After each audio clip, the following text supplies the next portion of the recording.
Hello student. आज मैं एक टॉपिक प्रोग्रेशन से रिलेटेड स्टार्ट कर रहा हूँ। आज ये एंड हो जाएगा। जितनी हमें रिक्वायरमेंट होगी फिजिक्स के अकॉर्डिंग हम इसको कंप्लीट करेंगे। तो हमारी प्रोग्रेशन जो है वो टू टाइप की है। तो आपकी जो इसमें यूज़ होंगी नॉर्मली फिजिक्स में, वो आपकी अर्थमेटिक प्रोग्रेशन या शॉर्ट में एपी, एंड ज्योमेट्रिकल प्रोग्रेशन या शॉर्टकट में कहें तो जीपी, ये यूज़ होती है। तो उसमें से आपके अर्थमेटिक प्रोग्रेशन क्या है, पहले मैं उसको एक्सप्लेन कर देता हूँ। कि एक सीक्वेंस या सीरीज है जिसमें कि जो आपके टर्म्स जो इसमें आपके अरेंज किए जाते हैं कि एक इंक्रीजिंग और डिक्रीजिंग ऑर्डर में प्रिपेयर किए जाते हैं, जिनमें कि आपका हर एक टर्म के इन बिटवीन जो होगा डिफरेंस वो इक्वल होगा। मीन जैसे कहने लगे कि आपके पास में एक सीरीज लेता हूँ, इसमें एक सीरीज इज 2, 4, 6, 8, 10, 12 है। तो ये एक अर्थमेटिक प्रोग्रेशन, लेकिन आप इसमें इसको चेक कैसे करेंगे कि ये एपी है या जीपी। मतलब मैंने दो आपको एक्सप्लेन किए, एपी है जीपी। तो इनमें ये एपी है या जीपी है। तो अर्थमेटिक प्रोग्रेशन में जो आपके कंसेक्यूटिव टर्म्स होंगे, तो किन्हीं भी दो कंसेक्यूटिव टर्म के बीच में जो डिफरेंस होगा वो ऑलवेज कांस्टेंट होगा। जैसे फॉर एग्जांपल अगर आप 4 - 2 करें तो 2 है, 6 - 4 करें तब भी 2 है। टू कंसेक्यूटिव टर्म ही लेने हैं, ये नहीं कि एट रैंडम जो भी आप कोई भी दो टर्म पिक कर लें कि आपने 4 लिया और 8 ना। कंसेक्यूटिव कोई भी दो कंसेक्यूटिव टर्म जो भी आपको लगे कि हाँ मुझे लेने हैं। तो 10 ले लें आप। तो 10 में से मैंने 8 को देखा, तो दिस इज ए 2। मैं इसमें से देख सकता हूँ 12 - 10 है, 8 में से 2। तो क्या है कि डिफरेंस ईच एंड एवरी जो दो कंसेक्यूटिव टर्मों के बीच सेम है। तो इससे हमारी पहचान होती है कि this is AP, arithmetic progression. तो आपका ये लिखा हुआ है sequence which arrange in increasing decreasing order having a constant difference between two adjacent term. तो ये एडजेसेंट उसी के लिए है, कंसेक्यूटिव के लिए। कोई भी दो आपके कंसेक्यूटिव या एडजेसेंट टर्म ले, लगातार के टर्म ले, उनके बीच का डिफरेंस ऑलवेज एक कांस्टेंट क्वांटिटी होगी। यही आपकी एपी या अर्थमेटिक प्रोग्रेशन है। आप क्लियर हो गया थी क्या था। तो यही आपके एग्जांपल दिए 1, 3, 5, 7, 9, 11, 13, किन्हीं भी दो टर्म को कंसेक्यूटिव को पिक कर। यहाँ अगर मैं इनको पिक करता हूँ तो यहाँ भी 2 है डिफरेंस, इसके बीच में करूँ तो भी 2 है। यहाँ अगर आप कहें तो ये डाउन है, लेकिन कंसेक्यूटिव डाउन जैसे कि इसमें जो है मैं इस तरीके से, तो एक एग्जांपल लिखा, मैं अपनी तरफ से लिख लेता हूँ एक सीरीज कि 50, 45, 40, 35, 30, देन 25, 25 के बाद आप लिखते चले जाए ऐसे, कहीं ना कहीं जीरो भी आएगा, देन -5, -10। ये सीरीज आपकी, ये क्या डिक्रीजिंग जो है आपका नंबर्स है। तो 50 एंड 45। तो अगर आप इसमें 45 second term minus first term, मतलब जो आपका एक नंबर ऑर्डर पर जो है बड़े को होगा, उसमें से आपको उससे प्रीवियस टर्म को सब्ट्रैक्ट करना है। तो ये देगा -5। आप कोई भी दो कंसेक्यूटिव ले लें, 25 और 30 को पिक करें, तो 25 - 30, तो ये दे रहा है आपको -5। आप अगर मान लीजिए इन दो टर्म को कंसेक्यूटिव को पिक करें तो -10 एंड माइनस इससे प्रीवियस टर्म है -5। तो -10 प्लस 5, दिस इज अगेन -5। तो ये भी एक एपी है जिसके की दो लगातार के टर्म्स के बीच का जो डिफरेंस है वो आपका कांस्टेंट है और -5 की इक्वल है। आप किन्हीं भी दो कंसेक्यूटिव या लगातार के टर्म लें, उनके बीच का डिफरेंस, तो सेकंड माइनस फर्स्ट या third minus second, fourth minus third, इस तरीके से करेंगे। मतलब ये सेकंड टर्म है, ये फर्स्ट है तो सेकंड माइनस फर्स्ट, ये थर्ड टर्म है तो थर्ड माइनस सेकंड, ये आपके फिफ्थ है टर्म तो फिफ्थ माइनस फोर्थ, इस तरीके से करना है। और देन डिफरेंस देखना है, अगर वो कांस्टेंट है then that series will be the arithmetic series, या कहें arithmetic progression. Nth term of an arithmetic progression is given by an or L equals to a plus n minus 1 into b, इससे दिया जाता है, जिसमें a आप a लिख लें या फिर इसे a1 लिख लें, वो आपकी इच्छा है। A1 equals to first term, D is common difference, and N is equals to total number of terms.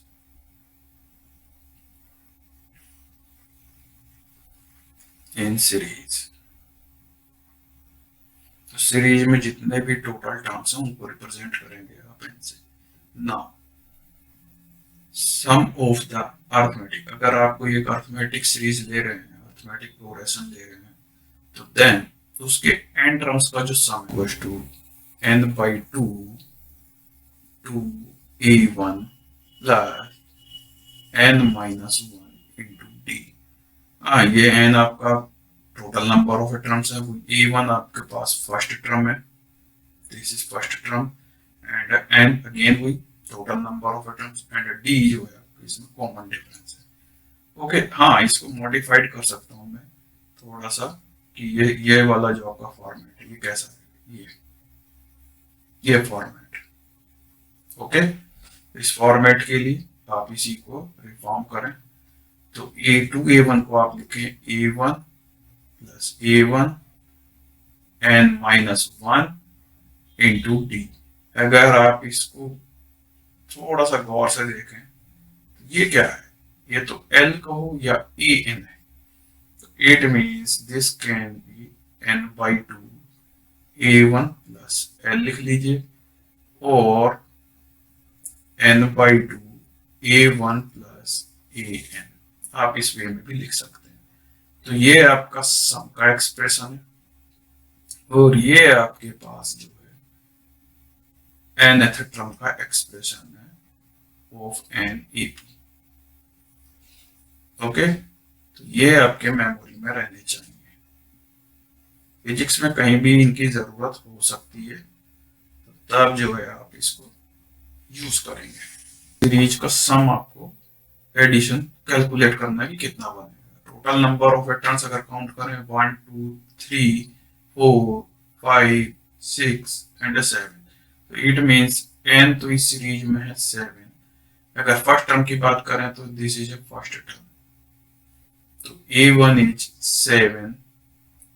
Okay, now common difference d की वैल्यू और फाइंड आउट करनी है, तो d कहीं से भी आप स्टार्ट कर सकते हैं कि ये आपका सेकेंड टर्म एंड ये उसका प्रीवियस टर्म, तो 16 माइनस 13 ये 3 है, आपका ये टर्म पिक किया एंड देन इससे जस्ट प्रीवियस टर्म पिक किया, तो दिस इज 22 माइनस 19, तो ये भी 3 है। ध्यान रखना लेने कॉन्जिक्यूटिव है, ऐसे नहीं रैंडम आप ये पिक कर लिया 13 एंड देन या 22, ऐसे नहीं, कंटिन्यूस कोई भी आप 7 और 10 को पिक कर ले, 10 और इसका प्रीवियस है 7, सब्ट्रैक्ट करें तो अगेन 3, तो it means a common difference between two consecutive term जो है वो 3 है, it means this is a arithmetic progression.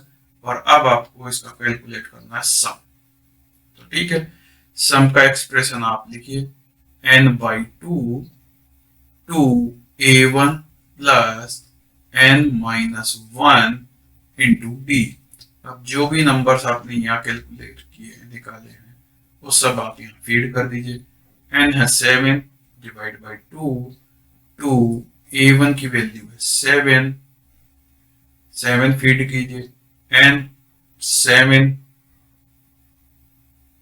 Minus 1 into D, common difference 3 है 3, तो then 7 by 2 14 plus 6 and 3 multiply के बाद होगा 18। Okay, this comes out 7 by 2 multiply this is 32, तो 7 आप इसे क्रॉस करें तो 16 times and then 7 multiply 16, it means this is 112, तो ये इस सीरीज का सम होगा। Okay, now let us take next question in A series combination. अभी आपको कैलकुलेट खुद ही करना होगा कि ये सीरीज है कौन सी। टोटल रेजिस्टेंस आपको कैलकुलेट करना है, जहाँ पे आपका 4R 7R 10R 13R ये रेजिस्टेंसेस है। सीरीज कॉम्बिनेशन ऑफ रेजिस्टेंस है आपका, उसका टोटल रेजिस्टेंस कितना है कैलकुलेट करना। इस तरीके के ये यहाँ पर 25 टर्म्स है, तो एन आपको ये प्रोवाइड कर दिया गया 25 है। ओके, ए आपको या A1 ये आपका 4R first term of the series. अब आपको अगर सम कैलकुलेट करना है तो एक और टर्म चाहिए, 3 टर्म की रिक्वायरमेंट होती है आपको।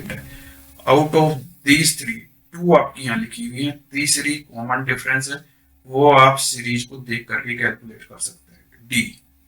ओके, आपने 13 को पिक किया एंड इस प्रीवियस टर्म है 10R, तो difference will be 13R minus का 10R equals to 3R। Okay, अगर आप इसको पिक करें 7R एंड 4R को, तो D की वैल्यू अगेन 7R माइनस का 4R will be 3R।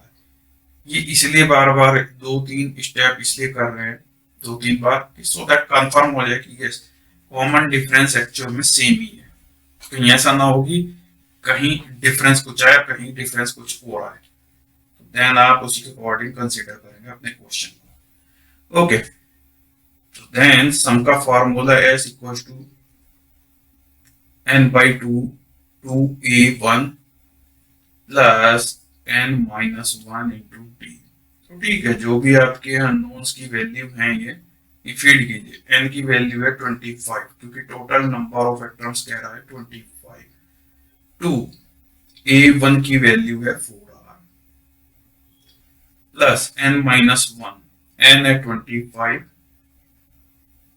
Minus 1 और d आपने कैलकुलेट किया ये 3R, तो 3R फीड करिए यहाँ।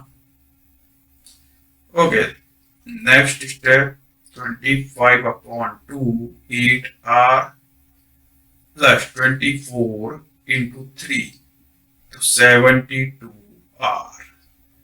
Okay, 25/2 multiply 72 plus 8 88R।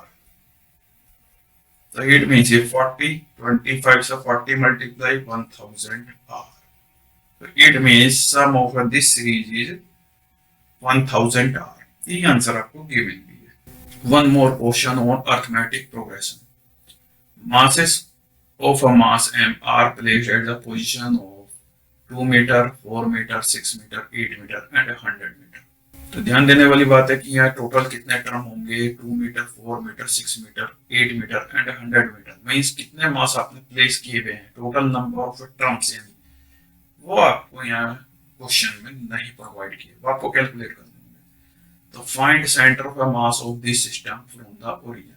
तो पहले तुम इसका फॉर्मूला बता दूं आपको सेंटर ऑफ मास का क्या होगा। अगर एक स्ट्रेट लाइन पर ओरिजिन पॉइंट जहां से जो आपको सेंटर ऑफ मास की लोकेशन कैलकुलेट करनी है, और इससे आपके 2 मीटर पर पहला मास है, इससे 2 मीटर पर पहला मास, देन इससे 4 मीटर पर दूसरा मास है। तो अगर कहा जाए तो यहां से O से लेकर के इस लोकेशन तक की डिस्टेंस 4 मीटर है, और अगर यहाँ कहें तो ये 2 मीटर रिक्वायर्ड रिमेनिंग रहेगी। Means O to this point 4 meter and this point this point it will be 2 meter. Then next mass जो आपका 6 मीटर पर है, तो इट मीन्स इससे 2 मीटर ही होगा, 6 मीटर ये ओरिजिन से गिवन है, तो मास प्लेस किया है।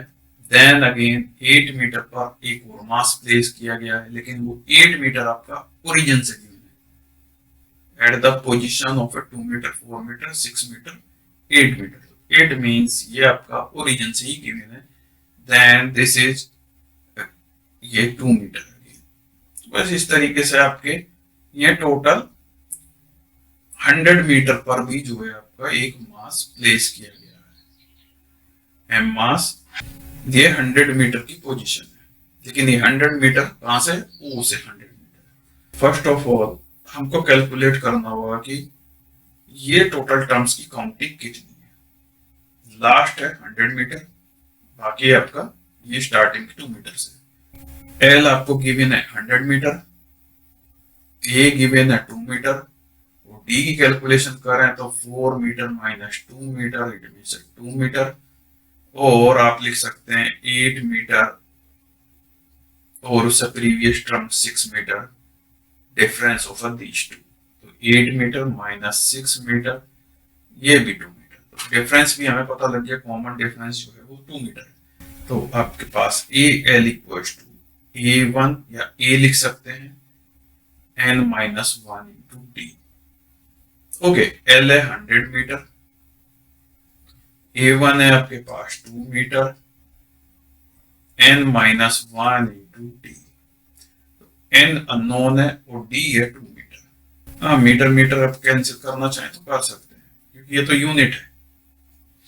तो then 100 will be equals to 2 plus n-1 into d। Solve करेंगे तो n की वैल्यू आपके पास 50 आ जाएगी। तो इससे एक आइडिया लग गया हमको कि ये आपके पास 100 मीटर तक जो आपके मासेस ओ से स्टार्ट होकर के 2-2 मीटर के गैप पे प्लेस किए गए हैं, वो टोटल 50 हैं नंबर्स में।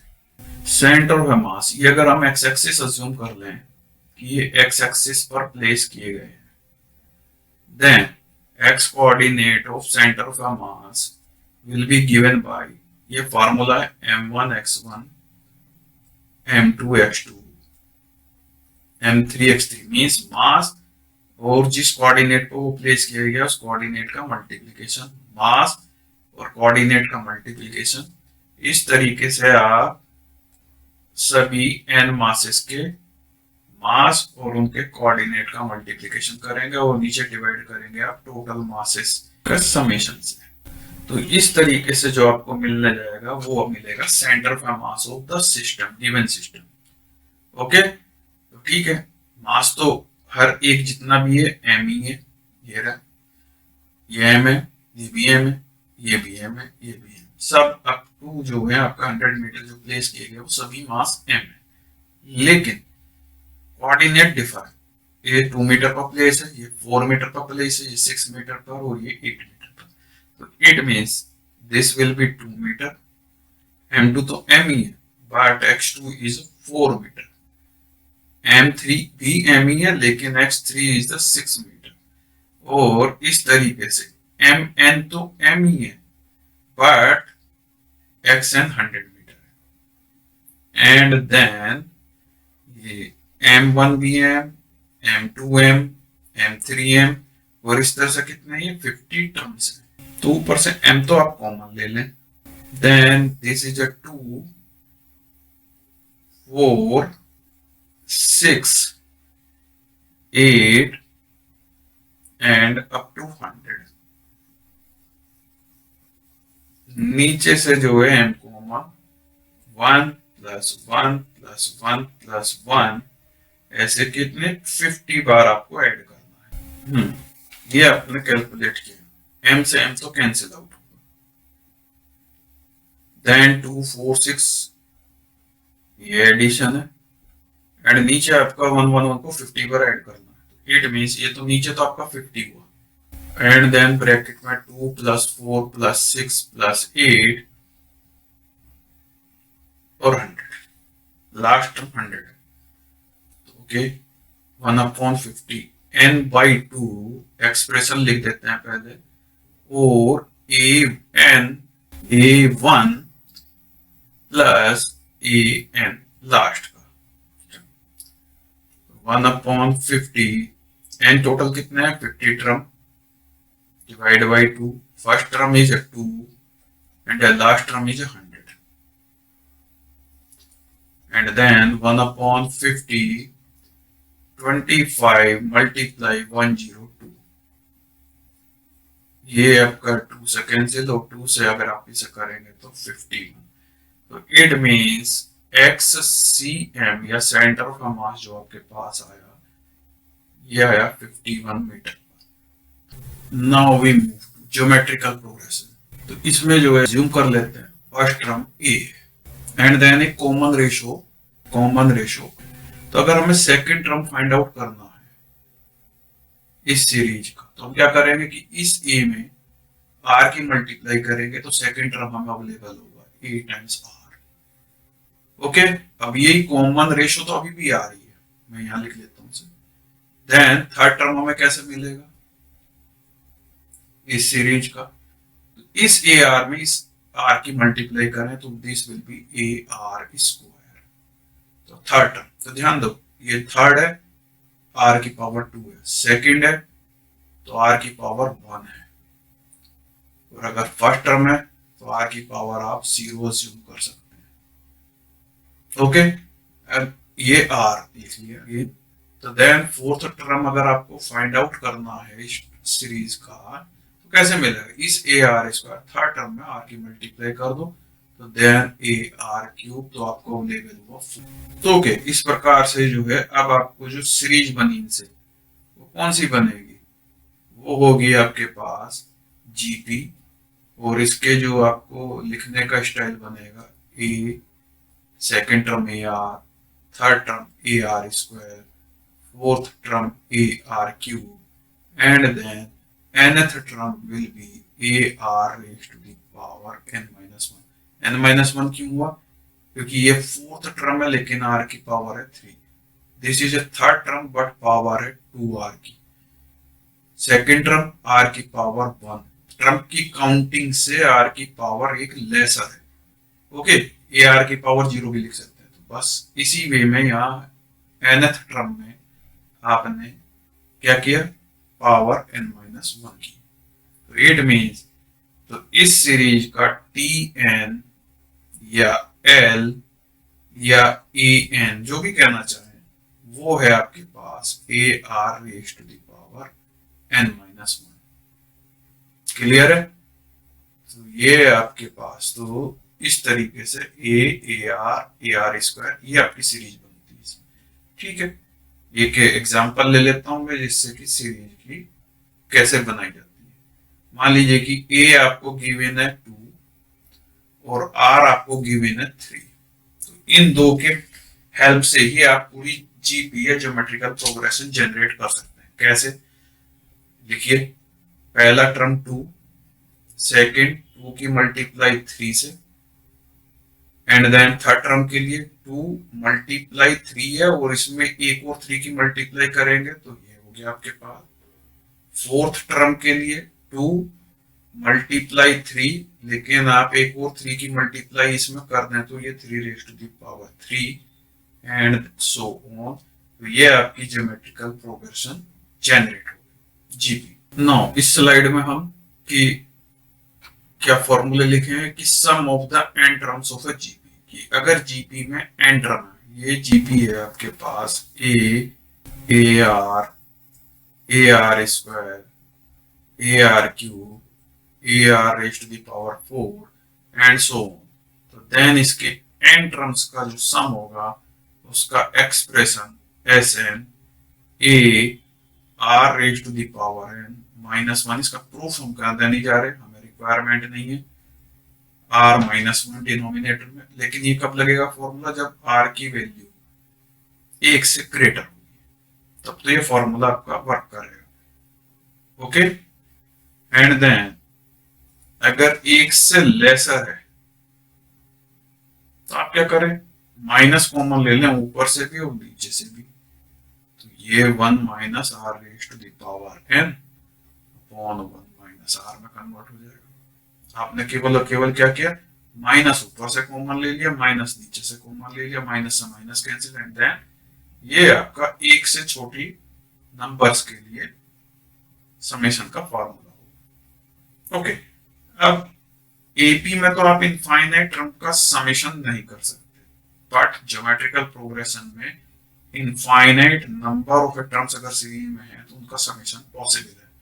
मींस अगर आपके पास एक series A R square, A R cube, इस तरीके से आप लिखते चले जाओ और इनफाइनाइट नंबर ऑफ टर्म्स है, तो देन इनके सम का फार्मूला जो होता है वो simply A upon 1 minus R. लेकिन ये कब पॉसिबल है, आर की वैल्यू 1 और माइनस 1 के इन बिटवीन है, तो ये इंपॉर्टेंट है।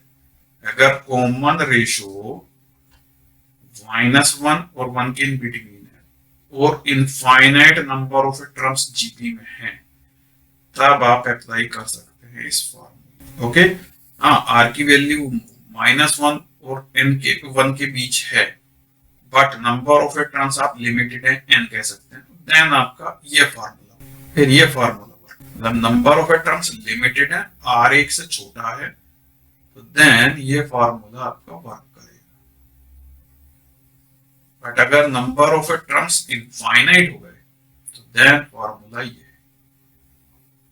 आई थिंक क्लियर हो गया होगा, इसको मेमोराइज रखें फॉर्मूले को। अब एक एग्जांपल ले लेते हैं जिसमें कि आपका 2 सीरीज लिखता हूं मैं पहले, 2 4 8, या बीच में सम लगाना चाहे सम लगा दीजिए, 2 + 4 + 8 + 16 + 32, इसके 20 टर्म्स का सम कैलकुलेट कर। सम क्या है ये कैलकुलेट करना है, 20 टर्म्स है इसमें। ओके, तो ठीक है, आपके पास सम का एक्सप्रेशन है Sn a/r⁻n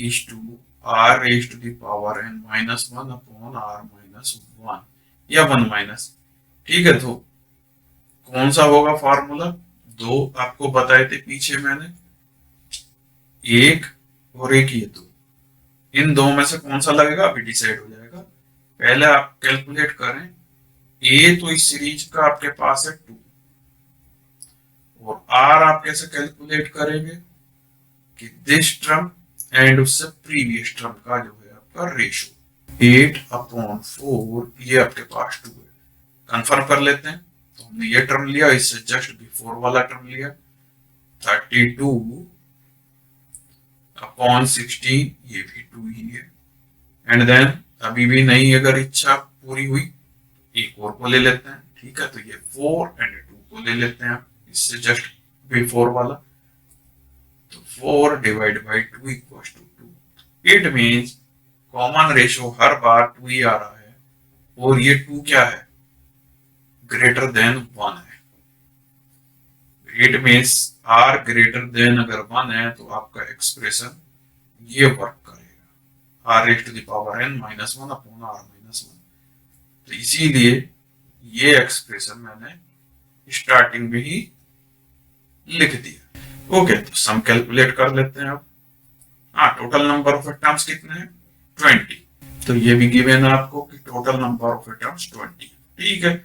अब आपको ये numbers a = 2, r = 2 and n = 20 इसमें फीड करने हैं, ठीक है। तो इसमें फीड कीजिए, a की वैल्यू 2 है, r की वैल्यू 2 है, 2 की power 20 -1/2 -1। It means this will B 2:2 की power 20 -1, and this will be the answer. क्योंकि 2 की पावर 20 कैलकुलेट करना पॉसिबल नहीं है, हमारे लॉग वगैरह लेकर के कर सकते हैं, लेकिन उसकी हमें रिक्वायरमेंट नहीं है, तो हमारा आंसर यहीं तक सफिशिएंट है।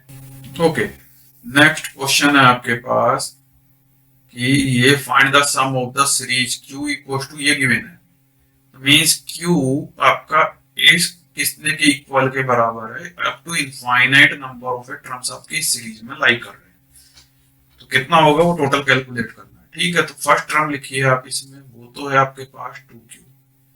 सेकेंड टर्म की बात करें तो Q/3, and then first term ये 2Q, तो इससे हम कॉमन रेशो कैलकुलेट कर सकते हैं, Q/3/2Q, Q से Q कैंसिल, तो 1/3 × 2 तो 1/6। लेकिन कंफर्म करें कि ये सही है या गलत है, आप लें third term divide by this second term, एक बार और अगर सेम आ गया तो ठीक, नहीं तो हम इसे मॉडिफाई कर लेंगे, Q/9/Q/3।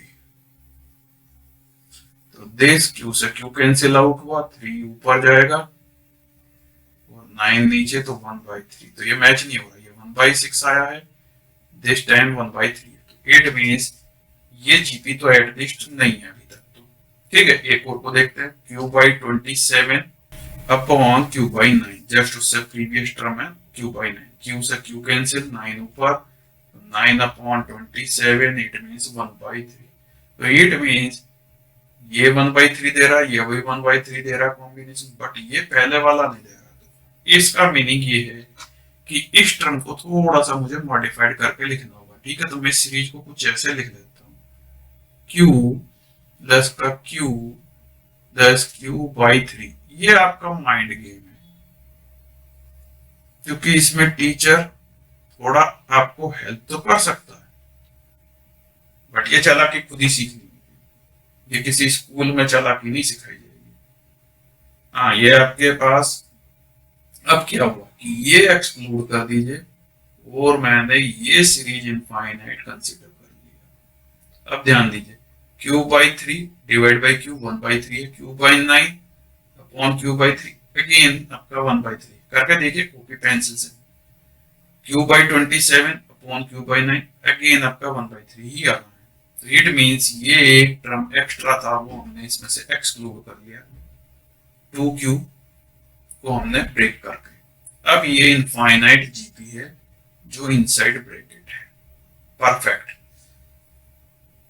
ओके, तो q प्लस, ओके, ए का रोल आपका कौन कर रहा है, q। आप पूरे के पूरे डिटेल लिख लें।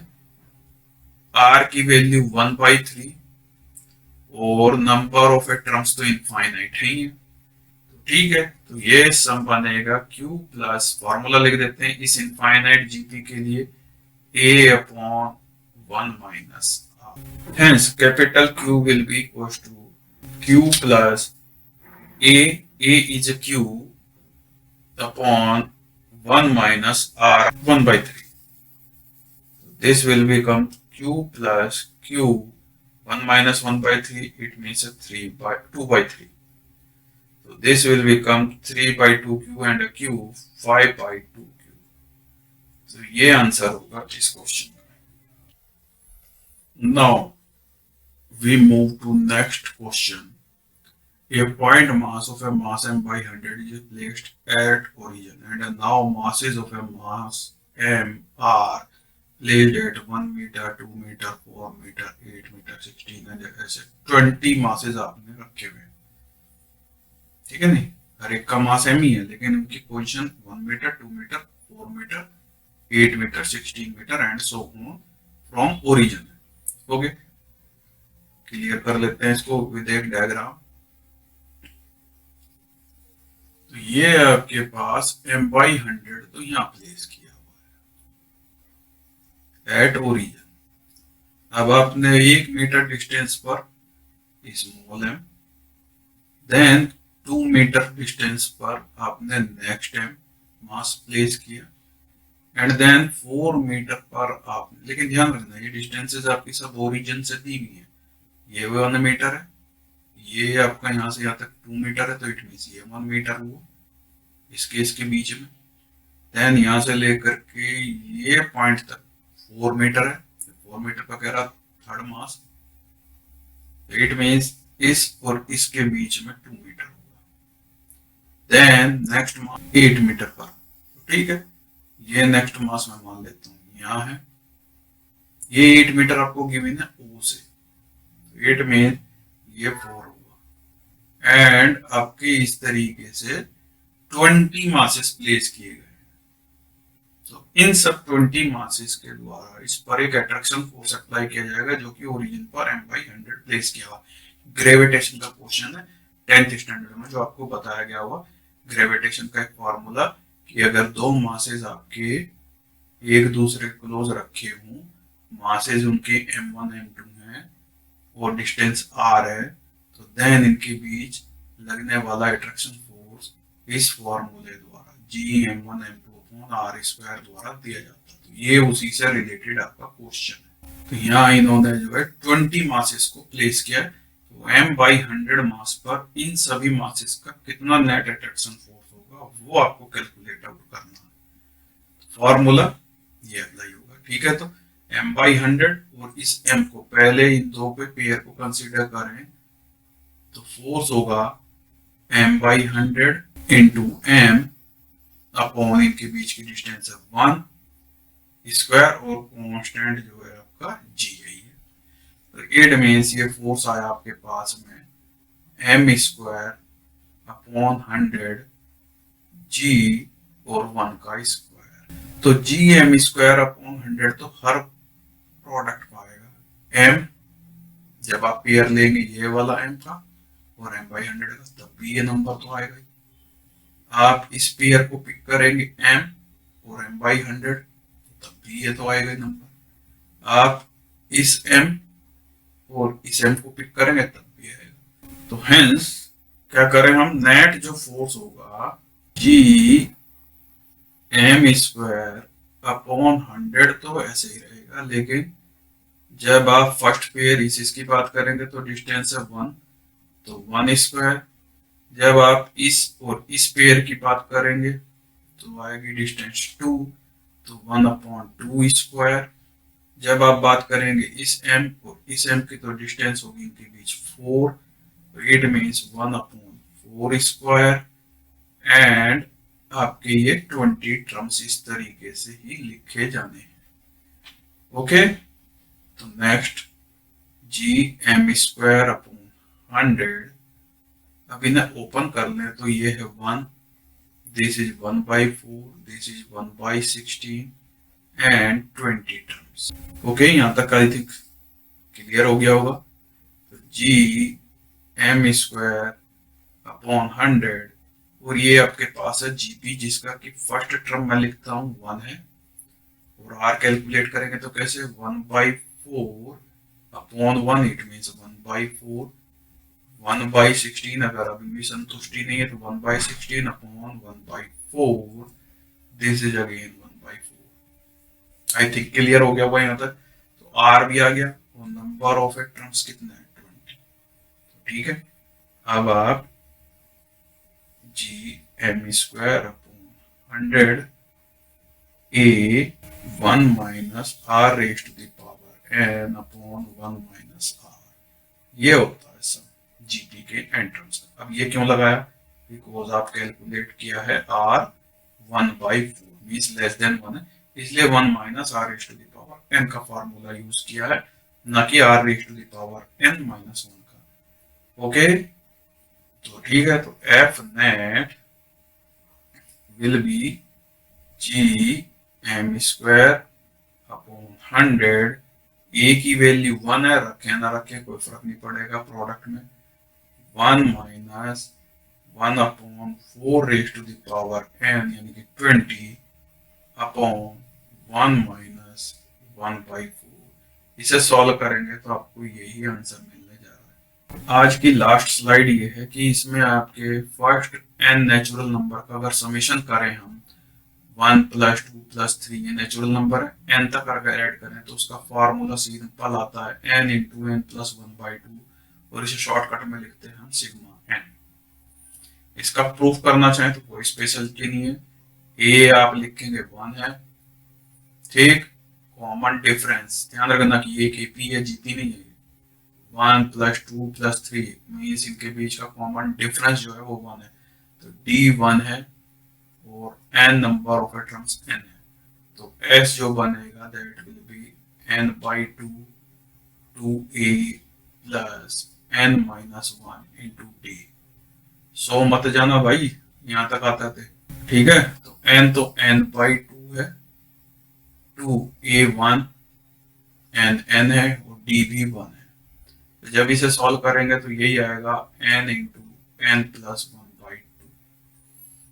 ओके, तो ये फर्स्ट n नेचुरल नंबर का समेशन है। ऐसे ही फर्स्ट n नेचुरल नंबर जो ये आपके नंबर थे इनके स्क्वायर कर दो सबके, 1 का स्क्वायर, 2 का स्क्वायर, 3 का स्क्वायर, 4 का स्क्वायर, n का स्क्वायर, इनका समेशन करते हैं तो फॉर्मूला हमारा जनरेट होकर आता ही है n × n + 1 2n + 1/6, मेमोरी करना पड़ेगा। अब ऐसे ही addition of a cube of the first n natural number means ये 1 का क्यूब, 2 का क्यूब, 3 का क्यूब, 4 का क्यूब, n का क्यूब, अगर इन सब को ऐड करें तो ये आता है n × n + 1/2 का होल स्क्वायर। इसको हम सीधा लिख देते हैं इस सब एक्सप्रेशन को सिग्मा n क्यूब। लेकिन अगर आप एक चीज और गौर से देखें, n × n + 1/2 तो सिग्मा n है, इट मीन्स ये फर्स्ट n नेचुरल नंबर का जो समेशन होता है उसका भी स्क्वायर कर दें अगर हम, तो तो हमें मिलता है फर्स्ट एन नेचुरल नंबर के क्यूब्स का समेशन। मतलब फर्स्ट एन नेचुरल नंबर का सम करें तो ये है, तो इसका स्क्वायर कर देंगे आप इस नंबर का, तो आपको फर्स्ट एन नेचुरल नंबर के क्यूब्स का जो है समेशन भी मिल जाएगा। तो ये मीनिंग है इसका। ओके, आज के लिए आप इतना करें, नेक्स्ट टॉपिक हम स्टार्ट करेंगे trigonometry. Okay, thank you very much for watching this video. और अगर आपको थोड़ा बहुत समझ आ रहा है तो आप सब्सक्राइब कर लें मेरे चैनल को, जिससे कि मुझे मोटिवेशन मिलता रहे अगले वीडियोस बनाने के लिए।